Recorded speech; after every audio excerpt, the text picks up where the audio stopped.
الحمد للہ وحدہ والصلاة والسلام علی من لا نبی بعدہ اما بعد اعوذ باللہ من الشیطان الرجیم بسم اللہ الرحمن الرحیم رب اشرح لی صدری ویسر لی امری واحلل عقدۃ من لسانی یفقہوا قولی رب یسر ولا تعسر وتمم بالخیر آمین یا رب العالمین۔ عزیزان گرامی، عزیز بھائیوں اور بہنوں، السلام علیکم ورحمۃ اللہ وبرکاتہ۔ آپ سب کا خیر مقدم رمضان پریپریشن کورس کے اس لیکچر نمبر 8 میں۔ جیسا کہ آپ سب کو معلوم ہے کہ ہم سب اس سے پہلے شروعات میں کچھ انٹروڈکٹری اور رمضان کے تعلق سے کچھ ہمارے سامنے کچھ ہم سب نے بات کی، کچھ اس پر غور کیا قرآن کریم کی روشنی میں، سیرت کی روشنی میں۔ پھر اس کے بعد ہمارا جو یہ پورا 1 مہینے کا پلان ہے، اس میں جو ہمارا نصاب ہے، سلیبس، وہ آپ سے شیئر کیا جا چکا ہے، آلموسٹ سبھی کو پتہ ہوگا، جس میں ہم نے کچھ صورتوں کا انتخاب کیا ہے کچھ سلیکٹڈ سورات ہیں قرآن کی، جن پر انشاءاللہ ہم سب ریگولر بیسس پہ غور و فکر کر رہے ہیں، اللہ نے جتنی استطاعت دی ہے، ڈرتے ہوئے کہ یہ اس کا کلام ہے۔ اور ظاہر سی بات ہے، ایمان کی جو بات ہے وہ الایمان بین الخوف والرجاء، کہ ایمان خوف اور امید کے درمیان کی بات ہے، یعنی بندہ یا بندی اللہ سبحانہ وتعالیٰ سے ایک خوف کا بھی تعلق ہے، دوسرا ایک امید کا بھی تعلق ہے۔ اعمال تو اس لائق نہیں کہ اس کی بنیاد پر اس سے مطالبہ کیا جا سکے، کچھ مانگا جا سکے، یعنی لیکن اس کی ذات سے یہ امید ہے کہ وہ ہم سب کو بہترین بدلہ دے گا۔ ہماری چھوٹی چھوٹی بالکل کوششیں جو ہیں، ایفرٹس، جانے انجانے، جو کبھی خیر کے راستے سے ہیں، تو اللہ تعالیٰ ہمیں اتنی ہمبلنس دے، ہمارے اندر اتنی ہیوملٹی آئے کہ ہم کم از کم اللہ سبحانہ وتعالیٰ کے ہاں اسی انکساری اور خاکساری کی بنیاد پہ ہمارے اعمال، ہم سب کے اعمال جو بھی ہیں ٹوٹے پھوٹے، وہ قبول ہوں، اور آگے ہمیں اللہ تعالیٰ توفیق دے، مزید علمی ترقی، عملی ترقی، ٹھیک ہے، علم اور عمل کا حسین امتزاج ہم سب کی زندگیوں میں، علم اور عمل کے تضاد سے ہم سب کو بچائے، کانٹرڈکشن سے بچائے، یعنی ہم کہہ کچھ رہے ہوں اور ہمارا عمل کچھ اور ہو، باتیں تو آدرش وادی ہوں اور کام جو ہے وہ بالکل ایسا ہو جو ہمارے لیے تباہی اور ہلاکت کا باعث بنے۔ ہم سب اس سے اللہ سبحانہ تعالیٰ کی پناہ میں آتے ہیں، اور اللہ کا نام لے کر کے آج کے اس سبق کا، کلاس کا آغاز کرتے ہیں۔ آج کے اس لیکچر میں سورۃ الکافرون کا انتخاب ہوا ہے، اور یہ بلکہ سورۃ الفیل سے، سب سے پہلے سورۃ الفاتحہ، پھر اس کے بعد سورۃ الفیل سے سورۃ الناس تک ہم سب کو پڑھنا ہے الحمدللہ۔ یہ ہم سب کیوں پڑھ رہے ہیں؟ آپ سب کو معلوم ہے کہ رمضان المبارک کے مہینہ قرآن کے ساتھ اس کی ایک خاص وابستگی ہے۔ قرآن اور رمضان کا ایک بہت آپس میں اہم رشتہ ہے۔ تو جب رمضان کا مہینہ آئے، بلکہ سمجھیے آ گیا، شعبان المعظم آ گیا، تو سمجھیے رمضان آ گیا، چند روز کے بعد شروع ہو جائے گا انشاءاللہ۔ تو جیسے ایک مہمان آ رہا ہے، مہمان کی آمد ہے، تو اس کی آمد سے پہلے کچھ تیاریاں ہیں۔ تو رمضان کی آمد سے پہلے الحمدللہ اللہ نے توفیق دی، ہم سب اس کی تیاریوں میں لگے ہوئے ہیں کہ ہم سب اپنی زندگی کے الجھنوں سے وقت نکالیں، اور کم از کم اس بہانے یہ 10 صورتیں جو ہیں قرآن کریم کی آخری، جن کو نماز میں ہر مسلمان بار بار پڑھتا ہے، ٹھیک ہے، چاہے وہ نوافل ہوں یا فرض رکعتیں ہوں، بار بار پڑھی جاتی ہیں، سنی جاتی ہیں، لیکن جو کیفیت ہونی چاہیے اس کو پڑھنے کے بعد، جو ذہن میں ایک فکر چلتے رہنا چاہیے۔ ظاہر سی بات ہے، ان صورتوں میں سیرت کا بھی ذکر آئے گا، ان صورتوں میں آیا ہے، اور ان صورتوں میں اللہ سبحانہ وتعالیٰ کے تعلق کے ساتھ تعلق کی بنیادیں، یہ ساری چیزیں ڈسکس ہوتی ہیں، ہوں گی انشاءاللہ۔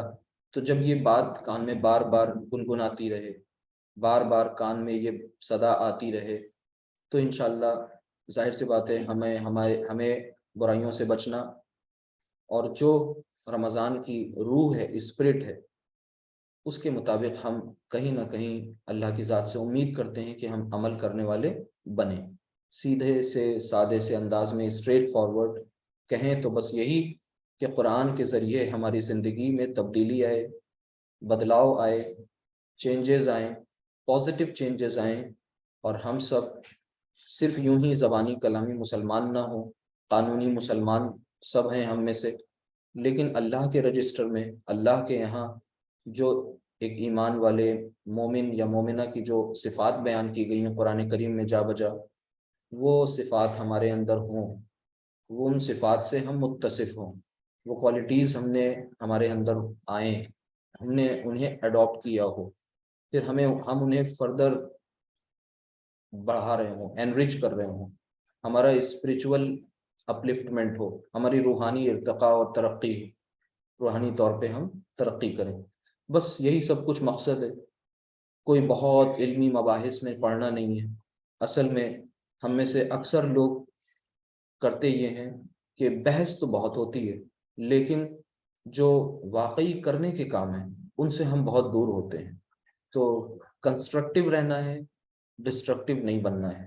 یاد رکھیے، جب ہم کنسٹرکٹیو نہیں ہوتے یعنی تعمیری نہیں ہوتے تو تخریبی بن جاتے ہیں، اس کے علاوہ تیسرا کوئی آپشن نہیں ہوتا ہے۔ تو اس لیے خود کو ہمیں تعمیری بنانا ہے، خود اپنے لیے، سماج کے لیے، سوسائٹی کے لیے، ہر ایک فرد بشر کے لیے، ہر ایک شخص کے لیے، ہمیں ہر ایک اللہ کی مخلوق کے لیے ہمیں فائدہ مند بننا ہے، بینیفیشیل بننا ہے، سراپا رحمت بننا ہے، بس یہ مقصد ہے۔ اس مقصد کے تحت اللہ کے نام سے اس سورت کا آغاز کرتے ہیں، سورۃ الکافرون۔ اور اس سورت کے بارے میں یہ کہ سب سے پہلے ہم لوگ، ظاہر سی بات ہے، تعوذ یعنی اعوذ باللہ من الشیطان الرجیم، اعوذ میں پناہ میں آتا ہوں۔ ہم یہ جانتے ہیں ایک ٹیچر کا کام یہ ہوتا ہے کہ کلاس میں ہر طرح کے اسٹوڈنٹس ہوتے ہیں، ایسا نہیں ہے کہ یہاں پر سب علماء و فضلاء لوگ ہیں، ہو سکتا ہے آپ نے بہت کچھ چیزیں پڑھی ہوں، لیکن یہ ایک لیکچر ہے، ایک ٹیچر اینڈ ٹاٹ کا جو ریلیشن ہے وہ یہاں پر ہے، لہٰذا چھوٹی سی چھوٹی چیز کو بھی کتنی بھی عام ہو اتنی اہمیت دے کر اور آہستگی کے ساتھ بیان کیا جائے گا، یہی اس کا طریقہ کار ہے جس سے ہمیں زیادہ سے زیادہ فائدہ ہو۔ تو اعوذ باللہ من الشیطان الرجیم، میں پناہ میں آتا ہوں باللہ اللہ کی، شیطان مردود کے شر سے، ٹھیک ہے۔ پھر اس کے بعد تسمیہ، یعنی بسم اللہ، بسم اللہ ہی، اللہ کے نام سے۔ اب یہاں پر شروعات میں ایک فعل محذوف مانا جاتا ہے، یعنی ہڈن ہے، جس کا مطلب ہوتا ہے شروع کرتا ہوں، اللہ کے نام سے شروع کرتا ہوں، الرحمن الرحیم، جو نہایت مہربان اور بہت رحم کرنے والا ہے۔ اس کی تفصیلات پچھلے لیکچرز میں آ چکی ہیں۔ آگے چلتے ہیں، یہ سورۃ الکافرون کی تلاوت تجوید کے قاعدوں کے ساتھ کر کے دیکھتے ہیں۔ بسم اللہ کریں۔ بسم اللہ الرحمن الرحیم۔ دیکھیے بسم اللہ کی جو میم ہے اس میں زیر ہے، اور آپ کو پتہ ہونا چاہیے کہ ایک تجوید کا قاعدہ ہے کہ جب لام جو ہوتا ہے، لام یہ پیچھے زیر کے ساتھ ملتا ہے تو پھر اس لام کو جب پڑھتے ہیں تو اس کی آواز باریک ہوتی ہے، پتلی ہوتی ہے، لیکن یہ لام جب زبر یا پیش کے ساتھ پیچھے سے ملایا جاتا ہے، یعنی زبر جب پیچھے آ جائے تو پھر یہ لام جو ہوتا ہے وہ باریک نہیں پڑھا جاتا، موٹا پڑھا جاتا ہے۔ یہاں پر دیکھیے ملاہی، ملاہی نہیں کہیں گے، لیکن تاللہ، اللہ اکبر، اللہ اللہ، وہ لام موٹا ہے۔ تو یہ فرق کے سمجھتے ہوئے پڑھیں، بسم اللہ الرحمن الرحیم، ہا کو نکالنے کی کوشش کریں، ہا، یہ ہا، ہا، ٹھیک ہے۔ قل، قل، قاف، قاف، ٹھیک ہے۔ قل یا ایھا الکافرون، قل یا ایھا الکافرون لا اعبد ما تعبدون ولا انتم عابدون ما اعبد. اب یہاں پر انتم یہ نون پر غنہ ہونا ہے. اسی طرح ولا انا عابد ما عبدتم، عین بھی نکالیں اور یہاں روکیں گے آواز کو، ٹھہر کے پڑھیں گے. ولا انتم عابدون ما اعبد لکم دینکم ولی دین. ولی دین. تو کوشش کریں یہ قرآن کریم کے جو حقوق آپ کو شروع میں بتائے گئے تھے ان میں سے پہلا حق ایمان و تعظیم، اور پھر دوسرے میں ہم نے یہ پڑھا تھا کہ اس کو بہترین طریقے سے خوش الحانی سے اچھی آواز میں اور تجوید کے جو رولز ہیں قاعدے ہیں اس کو اپلائی کرتے ہوئے پڑھنا، ترتیل کے ساتھ، روانی کے ساتھ، اہتمام سے پڑھنا، قرآن کے پورشن کو، ان کے حصوں کو یاد کرنے کی جستجو میں لگے رہنا، کوشش کرنا. ایسا نہیں ہو کہ بس ہم نے 4 صورتیں بچپن میں کبھی پڑھی تھیں اور آج عمر ہو رہی ہے 50 سال تو آج بھی وہی 4 صورتیں ہی ہوں، 4 صورتوں سے ہی کام چلا رہے ہیں. نہیں، آپ یہ دیکھیے کہ بچپن میں جو ہم تھے 10 سال کی عمر میں، 15 سال کی عمر میں، ہماری جو ضروریات تھیں کیا آج بھی وہی ضرورتیں ہیں؟ جو تقاضے اس وقت تھے کیا آج بھی وہی تقاضے ہیں؟ جو ترقی اس وقت کی تھی کیا آج بھی اسی ترقی پر اکتفا کیے ہیں، رکے ہوئے ہیں، یا ہم نے مزید نئی نئی چیزیں، نئے نئے ڈائمنشنز ایکسپلور کیے، نئی نئی چیزوں کو اویل کیا؟ اگر ایسا کیا تو اللہ کے کلام کے ساتھ اتنی زیادہ کیوں ہم نے ڈبل اسٹینڈرڈ اپنایا ہوا ہے؟ کیوں اللہ کے کلام کے ساتھ ہم بائسنس کرتے ہیں، ہم اللہ کے کلام کے ساتھ پارشلٹی کرتے ہیں؟ کیوں اللہ کے کلام سے ہمیں کون سی ایسی الرجی ہے؟ غور کریں اور پھر صرف اور صرف اس تلاوت و تجوید پہ نہ رک جائیں، کیونکہ قرآن کے حقوق میں یہ بھی بتایا گیا تھا کہ پھر اس کے بعد آتا ہے تذکر اور تدبر. ٹھیک ہے، تذکر اور تدبر کے ہی حوالے سے اب اگلی نشست کا آغاز ہوگا. اس کے بعد جو ہم لوگ کچھ کریں گے وہ تذکر و تدبر ہوگا. اور اوور آل جو یہ پورا کام ہے یہ تبلیغ کے دائرے میں جائے گا، یعنی یہاں پر سے بات آگے پہنچائی جا رہی ہے اس پلیٹ فارم سے. آپ نے بھی دوسروں کو ریکمینڈ کیا، اب آگے بھی آپ دوسروں کو ریکمینڈ کریں، دوسروں کو بتائیں، سمجھائیں، ایسے مشن سے ان کو جوڑیں. تو پھر انشاءاللہ ہماری زندگی میں ہمیں باقی چیزیں چھوڑنے کی نہیں ضرورت ہوتی. جو ہم کر رہے ہیں بس انہیں ڈسپلنڈ کر لیں، ان چیزوں کو منظم کر لیں، درست کر لیں، صحیح کر لیں. جو غلطیاں ہیں انہیں صحیح کر لیں. یہ نہیں کہ بس بخار چڑھا دینداری کو اور ہم نے تمام کی تمام چیزوں کو چھوڑ دیا، پھر ہم نے والدین کی نافرمانی شروع کر دی اور ہم نے ان کو ناراض کرنا شروع کر دیا، اپنے گھر والوں کی خبرگیری نہیں رکھی اور بس ہاں کیا دیندار ہو گئے. ایسے دینداری کے، بلکہ یہ دینداری ہے ہی نہیں، یہ سرے سے یہ ہمارے لیے ہلاکت کا سبب ہے. ہمیں جو حقوق العباد اور حقوق اللہ یعنی دونوں حقوق کو سامنے رکھتے ہوئے اپنی زندگی میں ایک بیلنسڈ طریقہ کار اپنانا ہے، یعنی ہماری زندگی متوازن ہو ہمارے اپروچ کے اکارڈنگ. تو یہاں سے یہ جو سورۃ الکافرون ہے اس کی تلاوت اچھی سی کرنی ہمیں آنی چاہیے. پیچھے کی تمام صورتوں ہم یہ سمجھ رہے ہیں اب تک آپ ایک ایک کر کے روز پڑھتے بھی جا رہے ہیں، ان کے نوٹس بھی بنا رہے ہوں گے، اور پھر یہ تمام کی تمام 10 کی 10 11 کی 11 صورتیں یہ آپ کا لائف ٹائم اچیومنٹ ہوگا. رمضان المبارک میں جب آپ انٹری کریں گے انشاءاللہ تو جن کو آتی ہیں اچھی بات ہے، جنہیں نہیں آتی میں ان کے لیے کہہ رہا ہوں کہ وہاں پر آپ کو نماز میں پھر وہ پڑھتے وقت لطف محسوس ہو، وہ سرور حاصل ہو، وہ سکون اور اطمینان کی کیفیت ہے. نماز میں اللہ سے زندہ تعلق قائم ہو. نماز جب ادا کر رہے ہوں تو لگے کہ ہاں واقعی ہم ہیں ایک خاص ایک کام میں، اور ہم اپنے خالق کے ساتھ اپنے تعلق کی تجدید کے لیے، اپنے معاہدے کی تجدید کے لیے یہاں حاضر ہوئے ہیں اور اپنی بندگی کا اظہار اس کے سامنے کر رہے ہیں، جس میں ہم نے کچھ رکوع و سجود ہیں، قیام ہیں، قعود ہیں، اور ان کے علاوہ پھر کچھ اس میں اذکار ہیں. یہ دونوں چیزیں یعنی کچھ ہم زبان سے پڑھ رہے ہیں اور کچھ ہم جسم سے ان اداؤں کے ذریعے، یہ جو ہمارے ارکان ہیں، جو ہم کچھ کہہ رہے ہیں کلمات، ان کے ذریعے ہم اپنے تعلق سے بات کر رہے ہیں، اپنے خالق سے بات کر رہے ہیں، اس سے تعلق قائم کر رہے ہیں. تو یہ دراصل پورا مقصد ہے، اس کو الگ سے نہ دیکھیں کہ یہ کوئی لیکچر کی ایسی سیریز ہے جس میں تقریریں ہو رہی ہیں، نہیں، یہاں پر ہم لوگ سیکھ رہے ہیں اور سکھا رہے ہیں۔ اب اس میں قرآن کریم اور صلاۃ، صلاۃ کا نام جہاں آئے گا قرآن کا نام آئے گا، لازم و ملزوم ہے۔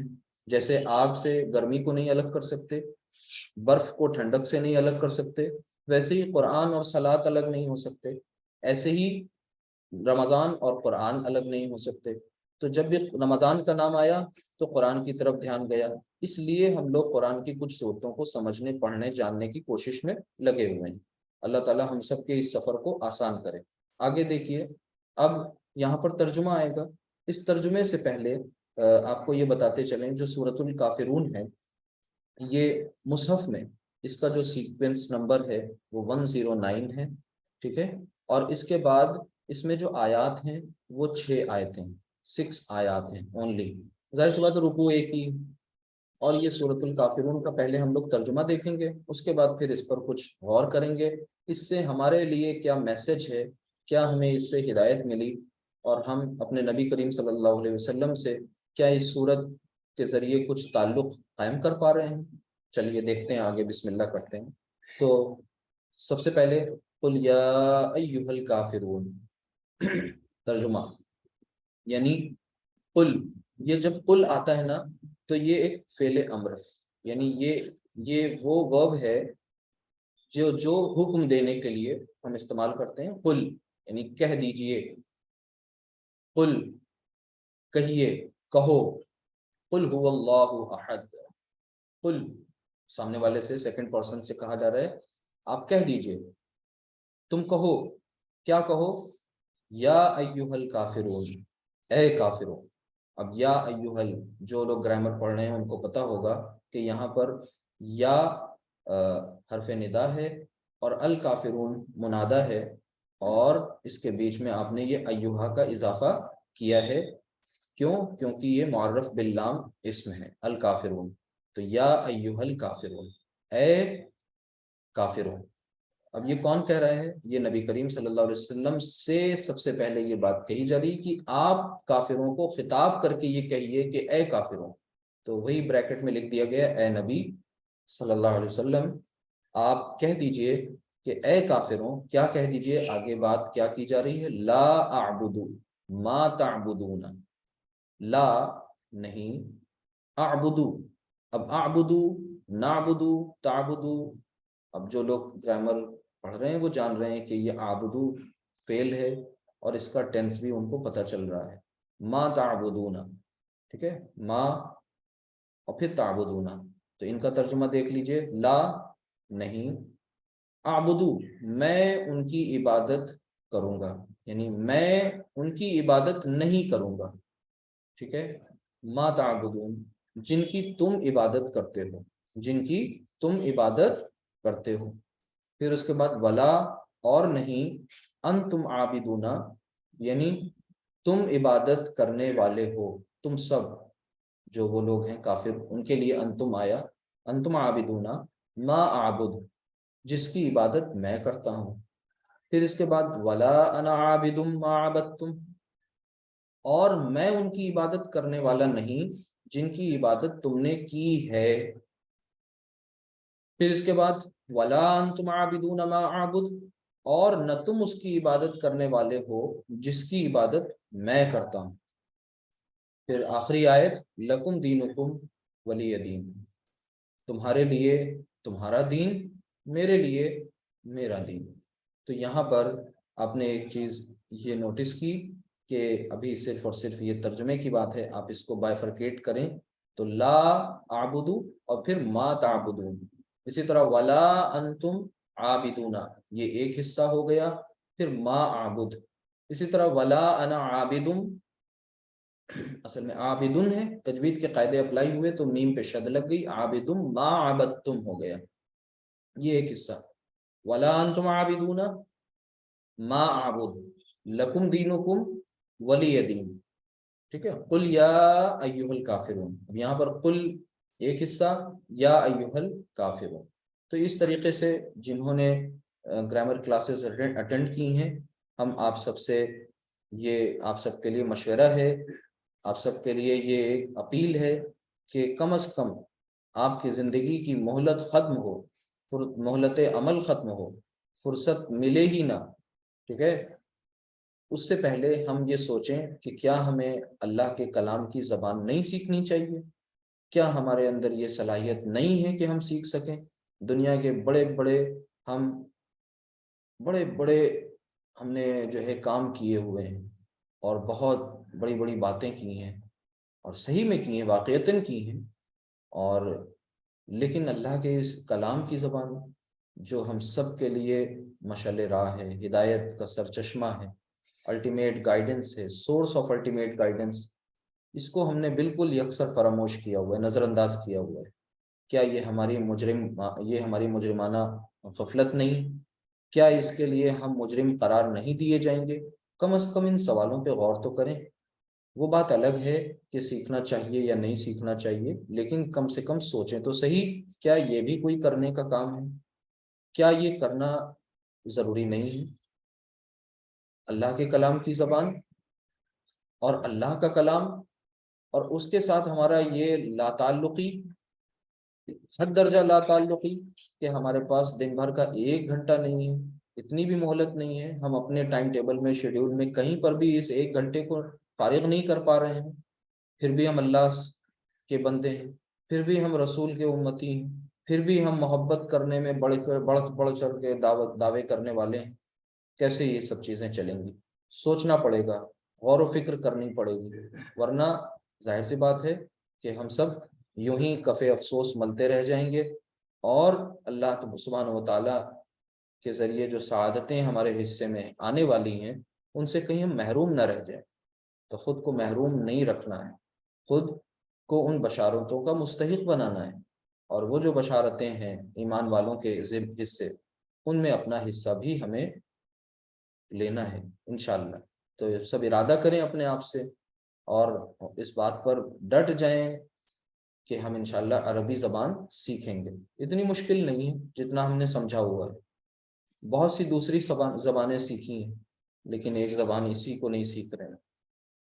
اب یہ صورت کو آپ نے غور سے دیکھا، اس کے ترجمے کو سمجھیے، اس کے مفہوم کو جانیے، اور اس کے بعد اب آگے چلتے ہیں کہ یہ جو صورت ہے اس کا کیا کانٹیکسٹ ہے، اس کا پس منظر کیا ہے، ہسٹوریکل بیک گراؤنڈ کیا ہے، ان ساری باتوں پر غور و فکر کریں گے انشاءاللہ۔ یہاں سے دیکھیے، سب سے پہلے تو پہلی بات تو ترجمہ تو کچھ حد تک سمجھ میں آ گیا ہوگا، اور اس پر آپ سب غور بھی کریے گا انشاءاللہ، اس کو یاد کرنے کی کوشش کریے گا۔ یہ جو میں نے حصے کیے ہیں، جنہوں نے گرامر کی کلاسز کی ہیں، ان کے لیے یہ جو میں نے انڈر لائننگس کی ہیں، یہ ان کو ہیلپ کریں گی، ہمیں امید ہے۔ باقی حضرات جو ہیں وہ ابھی اس ترجمے سے فائدہ اٹھائیں، آئندہ کوشش میں لگے رہیں کہ ہم سب گرامر بھی سیکھیں گے۔ آگے دیکھیے، یہاں پر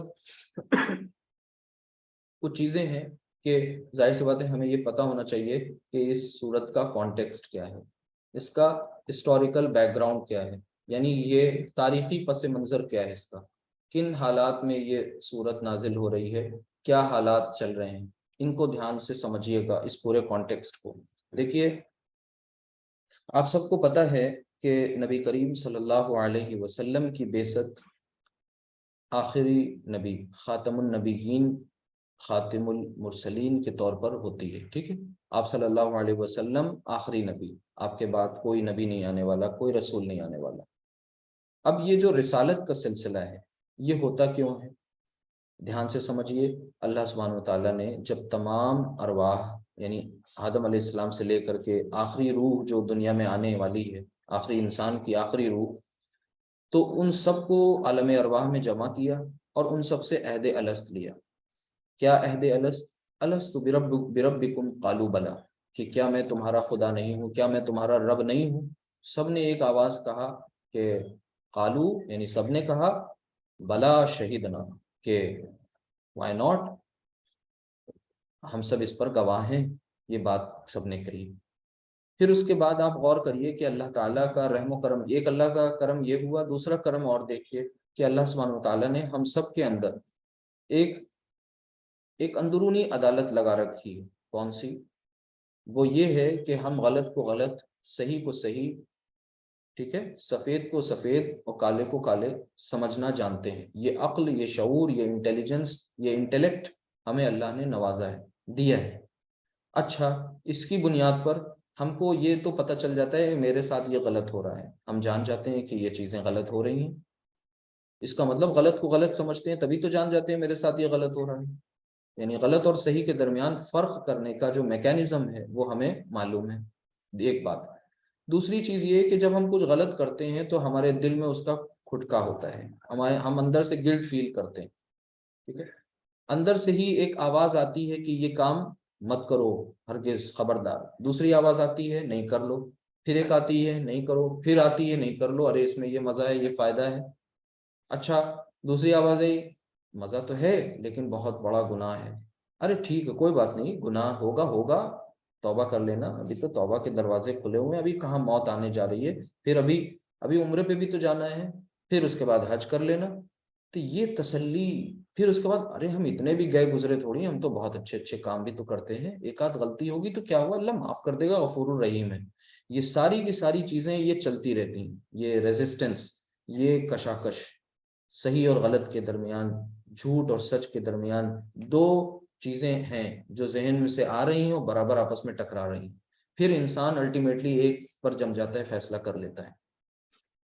تو یہ جو اندر سے ایک عدالت ہے، جو آواز لگ رہی ہے، صدا آ رہی ہے کہ یہ غلط یہ صحیح، یہی اللہ کی سب سے بڑی نعمت ہے ہمارے لیے اس دنیا میں، کہ ہم غلط صحیح کے درمیان تمیز کر پا رہے ہیں، ہم غلط صحیح کے درمیان فرق کر پا رہے ہیں. تو ایک تو وہ عہد الست لیا گیا، دوسرا ہمیں یہ ہنر دیا گیا، تیسرا ان سب کے باوجود انبیاء اور رسل کا جو سلسلہ شروع کیا گیا، کہ یہی کیا کم تھا کہ اللہ نے ہم سے وعدہ لیا، معاہدہ ہو گیا، ہم نے کہا ٹھیک ہے صاحب، ہم آپ کو خدا مانتے ہیں، ہم آپ کو رب مانتے ہیں. اس کے بعد پھر ہمیں یہ صحیح غلط کی تمیز بھی دے دی، اور پھر پوری آزادی بھی دے دی. اما شاکرا و اما کفورا، انا ہدیناہ السبیل اما شاکرا و اما کفورا. یہ سب کچھ اللہ سبحانہ وتعالیٰ نے ہمیں عطا کر دیا. اس کے باوجود اس کا رحم و کرم دیکھیے، اس کی عنایات دیکھیے، الرحمن اور الرحیم ہونے کا اس کا تقاضا دیکھیے، کہ اس نے اس دنیا میں انبیاء اور رسول کا سلسلہ شروع کیا، یعنی نبیوں کا اور رسولوں کا سلسلہ شروع کیا. ہر ایک قوم میں، ہر ایک ملک میں، ہر ایک خطے میں، ہر ایک جگہ، ہر ایک زبان میں رسولوں کو بھیجا، نبی آئے. انہوں نے کیا کیا، اپنے قوم کو یہی تو تعلیم دی کہ یہ حق ہے، یہ سچ ہے، یہ ناحق ہے، یہ جھوٹ ہے. تمہارا ایک خالق ہے، تمہارا ایک خدا ہے، ایک مالک ہے، ایک رازق ہے، وہی تمہارا رب ہے. لہٰذا تمہیں اپنی جتنی بھی حاجات ہیں وہ اس کے سامنے پیش کرو. ٹھیک ہے، جو کچھ مانگنا ہے وہ اسی سے مانگو، اس کے علاوہ کسی اور کو اپنا جو ہے حاجت روا نہ سمجھو. تمام اپنی حاجتوں کا مطالبہ اس کے سامنے رکھو، اس کے علاوہ کسی سے تمہیں کوئی ضرورت اس کے سامنے پیش کرنے کی، کسی کو سجدہ کرنے کی، کسی کے سامنے جو ہے جھک جانے کی، کسی کو خدا کے برابر درجہ دینے کا تمہیں کوئی اختیار اور حق نہیں. تم اس کے بنائے ہوئے ہو، تو لہٰذا جو چیز ہوتی ہے وہ اپنے خالق کی تابع ہوتی، اپنے صانع کی تابع ہوتی ہے، جو بنانے والا ہے، جو کارساز ہے. ٹھیک ہے، جو نظام چلا رہا ہے. تو اس کے اشاروں پہ ہمیں چلنا تھا. ایک تو یہ تعلیم دی گئی، دوسری یہ تعلیم کہ یہ پوری کی پوری جو دنیا جو تم دیکھ رہے ہو، یہ پورا نظام جو چل رہا ہے، یہ سب اسی کے رحم و کرم پہ چل رہا ہے، اس کے حکم سے چل رہا ہے. پھر اس کے بعد یہ دنیا جو تمہیں دی گئی ہے، یہ زندگی جو تمہیں ملی ہے چند روزہ، یہ ایٹرنل نہیں ہے، اس میں ہمیشگی نہیں ہے، اس میں دوام نہیں ہے، مطلب ہمیشگی نہیں ہے، یہ ختم ہو جانے والی ہے، یہ نشور ہے، فنا ہو جانے والی ہے، فانی ہے. بقا اور صرف بقا ایک ہے ہستی، اس کو کل من علیہا فان ویبقا وجہ ربک ذو الجلال والاکرام، کہ ہر ایک چیز کو، ہر ایک شے کو فنا ہے سوائے تیرے رب کے، جو اس کا وجہ یعنی اس کی ذات باقی رہنے والی ہے. سارے کے سارے فنا ہو جائیں گے. فنا ہو کے جانا کہاں ہے؟ یہ دنیا ملی ہے، موت کیوں آتی ہے؟ کیوں کوئی یہ نہیں کہتا کہ صاحب ہم یہ یقین نہیں کرتے کہ موت نہیں آئے گی، میں تو زندہ رہوں گا زندگی ہمیشہ، جو بن پڑے کر لو. ہم نے تو ایک ایسا محل بنایا ہوا ہے جس میں تو کوئی پرندہ پر نہیں مار پائے گا. پھر ہم نے اپنے یہاں 50 ڈاکٹرز کی ٹیم لگا رکھی ہوئی ہے. وہ کوئی بیماری ہو اس سے پہلے وہ اس کا پتہ لگا لیتے ہیں. ساری مشینوں کے ارد گرد ہم رہتے ہیں. اتنا محفوظ قلعہ بنایا ہوا ہے کہ کوئی ہم پر حملہ بھی نہیں کر سکتا. کوئی ایکسیڈنٹ کا سوال ہی نہیں پیدا ہوتا. ہماری دو دنیا ہی بالکل الگ ہے. ہم نے ایک الگ دنیا، اسی دنیا میں الگ دنیا بسائی ہوئی ہے. تو کیا ایسے بیوقوف شخص کو یہ کہنا زیبا دیتا ہے؟ آج تک کسی نے یہ دعویٰ نہیں کیا. خدا کا انکار کا دعویٰ کیا لیکن یہ دعویٰ نہیں کیا کہ زندگی ہمیشہ ہمیش کی ہے. جب یہ زندگی ہمیشہ ہمیش کی نہیں ہے تو اس کا مطلب یہ ختم ہونے والی ہے. کہیں سے آیا ہے کوئی اور اسے واپس وہیں جانا ہے، اور اپنا حساب کتاب، اپنا سارا سب کچھ کچا چٹھا اس کے سامنے کھلنا ہے. یہ زندگی امانت ہے. یہ اس زندگی کا جو اوقات ہیں، یہ لمحات ہیں، یہ بھی امانت ہے. اور یہ ساری کی ساری چیزیں جو ہیں اس کی عطا کردہ نعمتوں میں سے ایک نعمت ہے. اب جب کوئی چیز کسی کو دی جاتی ہے تو یہ فطری تقاضا ہے کہ اس سے اس کا حساب لیا جائے. آپ نے اپنے شاپ پر، اپنی دکان پر، اپنے گھر میں کوئی سرونٹ رکھا ہے، کوئی ٹیمپریری ڈیلی ویج پہ کوئی لیبر ہائر کیا ہے، آپ نے اس کو کوئی پگار دینی ہے، آپ اس کو کوئی سیلری ویجز دیتے ہیں. پھر اس کے بعد آپ اس سے اس کا حساب لیتے ہیں. آپ اپنے امپلائی کو کہیں بھیجتے ہیں کسی کام پر، اور پھر اس کے بعد واپس لوٹنے پر اس سے اس کا حساب لیتے ہیں. اللہ تعالیٰ نے یہ ہمیں اتنی بڑی زندگی دے دی، اتنی بڑی زندگی، اتنی نعمتیں، اور اس کے بعد وہ ہم سے حساب نہیں لے گا؟ ایسا ہو نہیں سکتا. تو اس حساب کے لیے آخرت قائم ہونی ہے، قیامت آنی ہے. ٹھیک ہے؟ اور پھر قیامت جب آئے گی تو پھر ظاہر سی بات ہے وہاں پر سب کا حساب ہوگا، رحمانی میزان لگے گی. یہاں پر جو بچ گیا ہوگا دنیا کی عدالتوں سے، وہ وہاں کی عدالت سے نہیں بچ سکتا. اپنے دل کی عدالت جو ہے، اس میں سے جو خیر کی آواز تھی اس نے اس کو لبیک نہیں کہا. پہلا جرم تو یہ کیا. اس کے بعد دنیا میں جب عدالتوں کے نظام اور یہاں کا جو قانون، جہاں سے پکڑ ہو سکتی تھی غلط کام کی بنا پر، اس سے بھی وہ بچ گیا. اب کہاں جائے گا؟ مظلوم تو مظلوم ہی ہے. ظالم کا کیا ہوگا؟ تو اس ظالم کے لیے اللہ سبحانہ وتعالیٰ نے، اور مظلوم کو اس کی بدلہ دینے کے لیے اس کے صبر کے عوض میں یہ سارا سب کچھ آخرت کا نظام قائم کیا. تو یہ جو دو چیزیں تھیں، ان دونوں کی جو دعوتیں ہیں کہ یہ خالق اور مالک، توحید، اور پھر آخرت، اور پھر یہ ساری کی ساری باتیں، اور پھر اس کے بعد یہ پتہ کس کے ذریعے چلی؟ اللہ نے اپنے نمائندے کو منتخب کیا، ہم میں سے ہی، یعنی انسانوں میں سے ہی رسولوں کا انتخاب کیا، اور پھر یہ ہے رسالت. تو یہ تین موٹی موٹی باتیں ماننی تھیں جن کی بنا پر کامیابی یقینی تھی. اگر جو پریکاشنز بتائے گئے تھے زندگی گزارنے میں، جو اس کے پری ریکویزٹس ہیں، جو ہونی چاہیے ہمارے اندر چیزیں، وہ سب کچھ اگر ہوتا، اس کا ہم لحاظ رکھتے، تو پھر ظاہر سی بات ہے ہمارے لیے آگے آسانی. لیکن ہمارے پہلے کے لوگوں نے، بہتوں نے خلاف ورزی کی، نبیوں کی بات نہیں مانی. رسول آتا ہے، اللہ کا ایک قانون ہے، سمجھ لیجئے کہ جب رسول دعوت لے کر آتا ہے تو پھر وہ اتمام حجت کرتا ہے. اس کی طرف سے، اللہ کی طرف سے حجت تمام ہوتی ہے، آخری کیل ٹھوک دی جاتی ہے، بات کھول کھول کر بیان کر دی جاتی ہے، مثالوں کے ذریعے، دلیل کے ذریعے، اپیل کے ذریعے. اور پھر اس کے علاوہ بہت سے مطالبات ہوئے ہیں وقتاً فوقتاً. اللہ کی آیات جو ہیں ان کے علاوہ مزید کچھ مطالبے ہوئے تو کچھ اور نشانیاں دکھائی گئیں. اور یہ سب کچھ دکھانے کے بعد جب منحرف ہو جاتے ہیں، انکار کر بیٹھتے ہیں، ہٹ دھرمی کا شکار ہو جاتے ہیں انسان، تو پھر اللہ کی طرف سے عذاب آتا ہے. ایسے ہی کچھ اب دیکھیے اس صورت کا، یہ تو ایک جنرل منظر نامہ میں نے آپ کے سامنے رکھا. اب اس کے بعد دیکھیے مکہ میں کیا ہو رہا تھا کہ وہاں پر کفار مکہ ہیں. کفار مکہ کیا تھے؟ نبی کریم صلی اللہ علیہ وسلم نے جب اپنی یہی دعوت، یعنی توحید، رسالت، آخرت پیش کی تو پھر کفار مکہ نے اس کو انکار کیا. ٹھیک ہے؟ اور انکار کرنے سے بھی پہلے کیا کیا؟ مطلب آپ نے غور کی یہ بات کہ آپ کو پرسیکیوٹ کیا گیا، آپ کا ہراسمنٹ ہوا. کیسا؟ یعنی آپ کو تکلیف پہنچائی گئی، اذیت پہنچائی گئی. یہ اذیت زبانی بھی ہے، وربل بھی ہے، اور یہ اذیت جسمانی بھی ہے. مطلب یہ اذیت آپ پڑھیں گے تو جسمانی بھی ہے، زبانی بھی ہے. یعنی زبان سے بھی تکلیف پہنچائی جا رہی ہے، اور جسمانی طور پر بھی آپ صلی اللہ علیہ وسلم کو تکلیف کی اور آپ کے اصحاب کو تکلیفیں پہنچانے کی انتہا کر دی گئی، اور یہ انتہا ایک ایسے اسٹیج پہ جا کر کے پہنچتی ہے کہ تشدد، یعنی تشدد جو ہے وہ اپنے پورے پیک پر پہنچ جاتا ہے، تشدد جو ہے وہ پورے پیک پر پہنچتا ہے۔ پیک پر پہنچنے کے بعد پھر اب کفار مکہ ایک وقت ایسا آتا ہے، کیا کرتے ہیں، وہ کہتے ہیں کہ صاحب اب یہ لگتا ہے باز نہیں آنے والا، لیکن پھر بھی انہیں کچھ امید ہوتی ہے۔ کون باز نہیں آنے والا؟ نبی کریم صلی اللہ علیہ وسلم کے بارے میں وہ کہتے ہیں، ٹھیک ہے، وہ پھر بھی ان کو ایک امید ہے۔ کس بات کی امید؟ یہ ہے کہ چلو کچھ سودے بازی کرتے ہیں۔ کیا کریں؟ سودے بازی، کچھ بارگیننگ کریں، کچھ لے لو کچھ دے دو، کچھ کمپرومائز کر لو، چلو جھگڑے روز روز کے اچھے نہیں ہیں، چلو آؤ کچھ کمپرومائز کر لو، ہم سب مل کے بیٹھتے ہیں، میرے یہ مطالبے ہیں ان پر آپ عمل کر لیں، آپ کے کچھ مطالبے ہم مان لے رہے ہیں، آپ کے دین کی کچھ باتیں ہم مان لیں اور میرے دین کی، میرے مذہب کی کچھ باتیں آپ مان لیجئے۔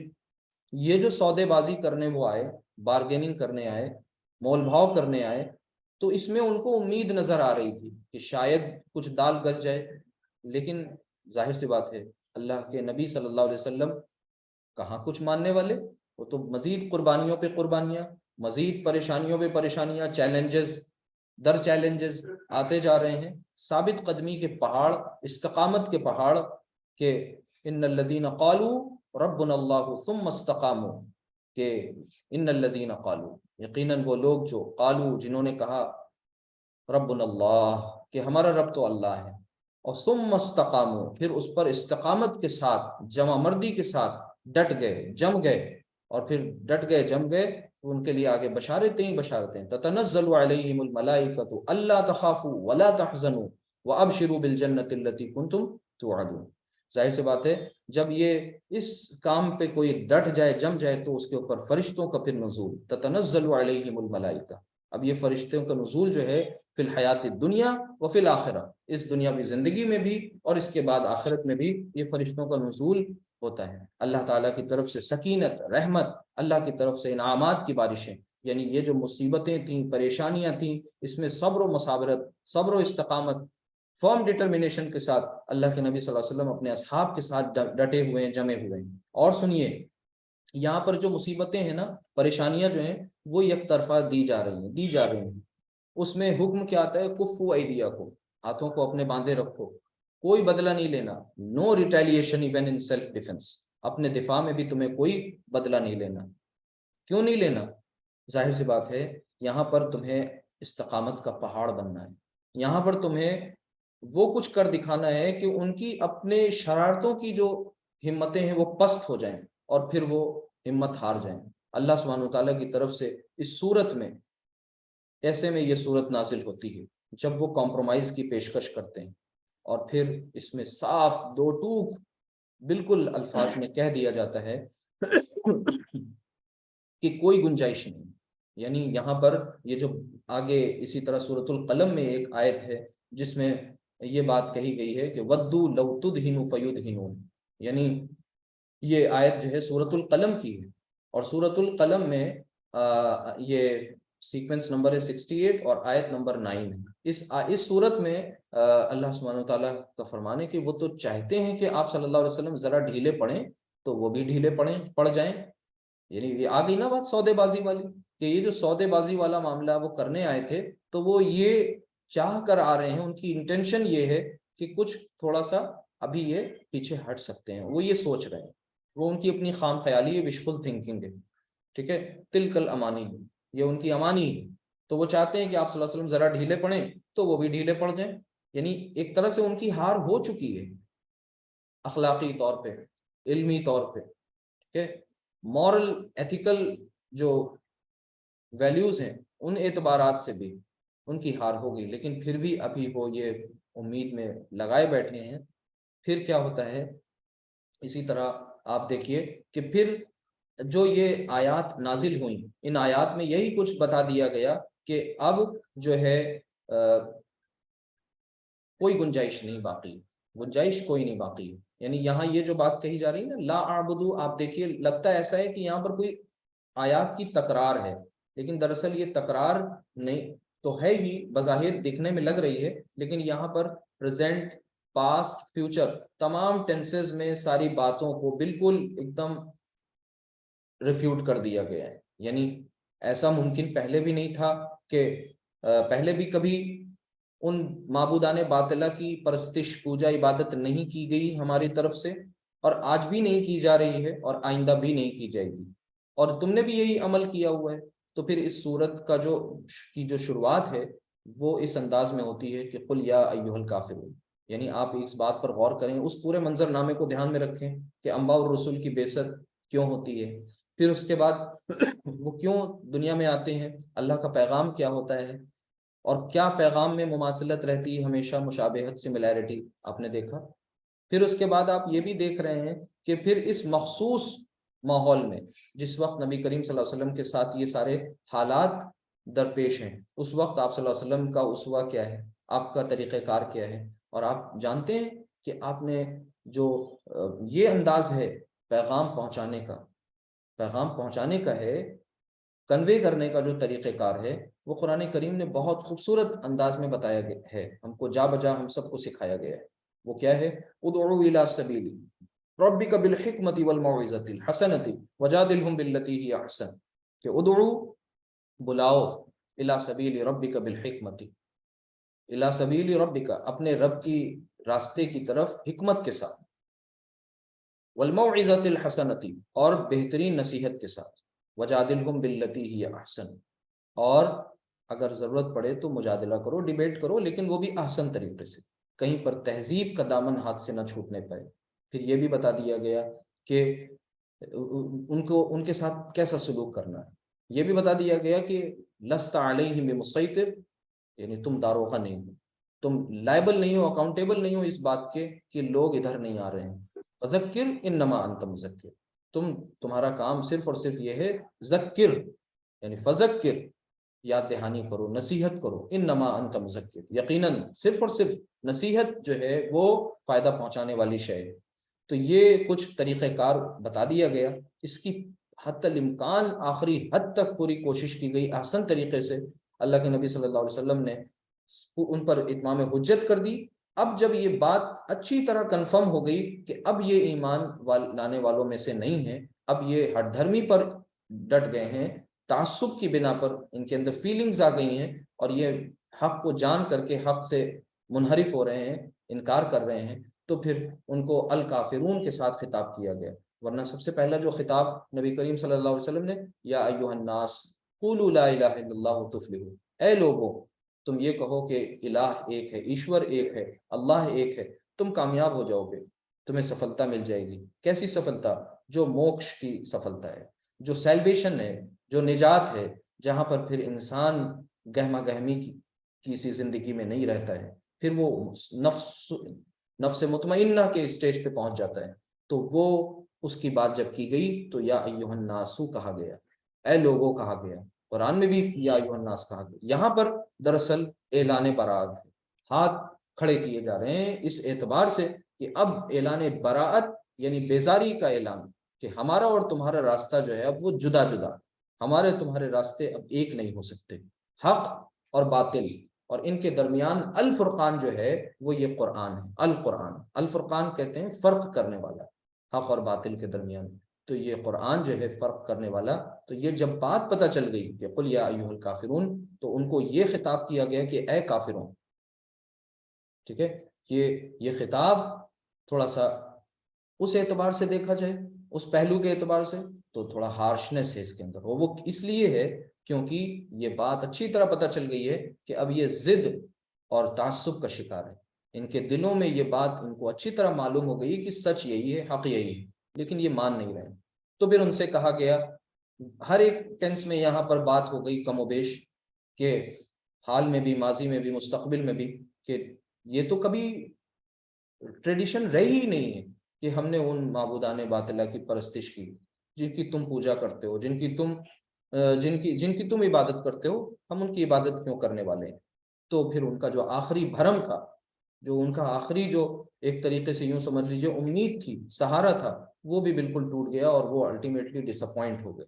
تو یہاں پر یہ جو بات آتی ہے لکم دینکم ولی دین، دراصل اس میں ہم سب کے لیے ایک پیغام بھی مضمر ہے، وہ یہ کہ ہم قبلوانے نہیں آئے ہیں اس دنیا میں۔ اللہ سبحانہ تعالیٰ نے ہمیں کسی کے اوپر زبردستی زیادتی کرنے کے لیے نہیں بھیجا گیا، ورنہ جو یہ الزام لگتا ہے کہ ان کو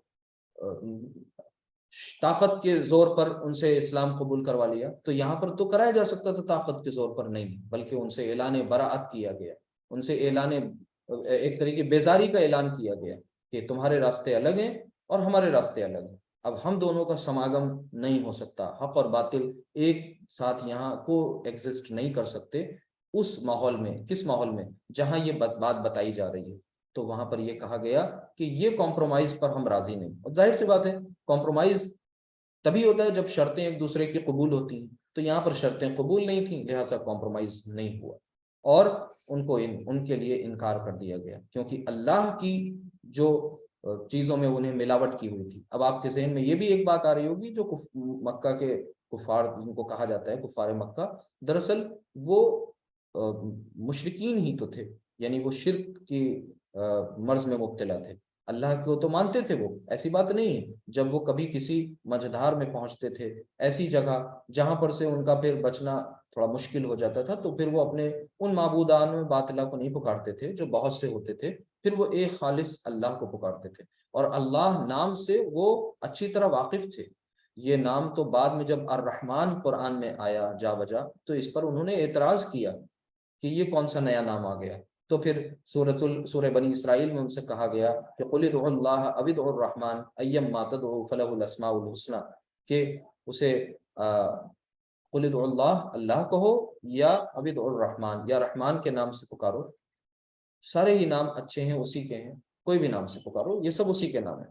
تو ہمیں ناموں میں نہیں الجھنا ہے، ہمیں یہ بھی سمجھنا ہے کہ رسول اکرم صلی اللہ علیہ وسلم کی جو سیرت ہے، کہ آپ صلی اللہ علیہ وسلم نے وہ جو اسٹیجز اپنی زندگی میں کس طریقے سے قربانیاں دی، کیوں اتنے مصائب برداشت کیے، کیوں سر نہیں جھکایا، یہ ساری چیزیں ہمیں پتہ چلتی ہیں۔ پھر یہاں سے ہمیں وہ بھی ایٹیٹیوڈ پتہ چلتا ہے کہ ہمیں کس طریقے سے اپنے آپ کو پیش کرنا ہے اس معاشرے میں جہاں پر تمام چیزیں کو ایگزسٹ کر رہی ہوں، تو وہاں پر ہمیں کیسے رہنا ہے۔ تو یہ لکم دینکم ولی دین، کہ نہیں ہم ان کا دین ان کو پیارا ہو اور ہمارا دین ہمیں عزیز ہو۔ تو یہ اس طرح سے سمجھ لیجئے، اس طرح سے بات آ گئی کہ ہم یہ کہیں کہ تم اپنے حال پر مست ہو اور ہم اپنے دین پر ثابت قدم ہیں، یعنی ہمیں ہمارا دین ثابت قدمی چاہیے اس پر، کیونکہ اس میں ہمیں فلاح دکھ رہی ہے، اس میں ہمیں دائمی فلاح نظر آ رہی ہے، ابدی فلاح نظر آ رہی ہے، اور تم کو ٹھیک ہے، تمہیں اپنا راستہ مبارک ہو۔ اور اسی طرح یہ جو بات ہے یہ اس سے پہلے بھی کہی گئی، یعنی لکم دینکم ولی دین، یہ آپ اس آیت کو دیکھیے، یہ سورۃ الانعام کی آیت نمبر 135 ہے، یعنی اس کا سورہ سیکوینس جو ہے 6 سورۃ الانعام۔